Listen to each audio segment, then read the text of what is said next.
وإذا أنزلت سورة أن آمنوا بالله ورسوله وجاهدوا مع رسوله استأذنك أولو الطول منهم وقالوا ذرنا نكن مع القاعدين رضوا بأن يكونوا مع الخوالف وطبع على قلوبهم فهم لا يفقهون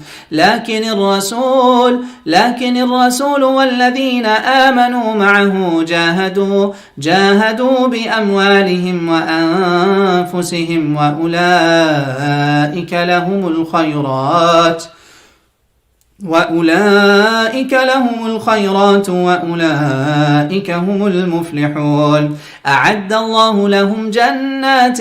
تجري من تحتها الأنهار خالدين فيها ذلك الفوز العظيم وجاء المعذرون من الأعراب ليؤذن لهم وقعد الذين كذبوا الله ورسوله سيصيب الذين كفروا منهم عذاب أليم ليس على الضعفاء ولا على المرضى ولا على الذين لا يجدون ما ينفقون حرج إذا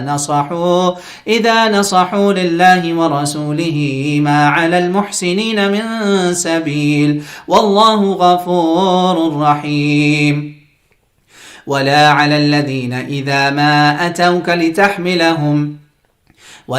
الذين إذا ما أتوك لتحملهم قلت لا أجد ما أحملكم عليه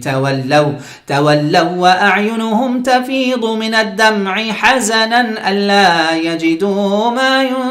ينفقون إنما السبيل على الذين يستأذنونك وهم أغنياء رضوا بأن يكونوا مع الخوالف وطبع الله على قلوبهم فهم لا يعلمون يعتذرون إليكم إذا رجعتم إليهم قل لا تعتذروا لن نؤمن لكم قد نبأنا الله من أخباركم وسيرى الله عملكم ورسوله ثم تردون إلى عالم الغيب والشهادة فينبئكم بما كنتم تعملون سيحلفون بالله لكم إذا انقلبتم إليهم لتعرضوا عنهم فأعرضوا عنهم إنهم رجس ومأواهم جهنم جزاء بما كانوا يكسبون يحلفون لكم لترضوا عنهم فإن ترضوا عنهم فإن الله لا يرضى عن القوم الفاسقين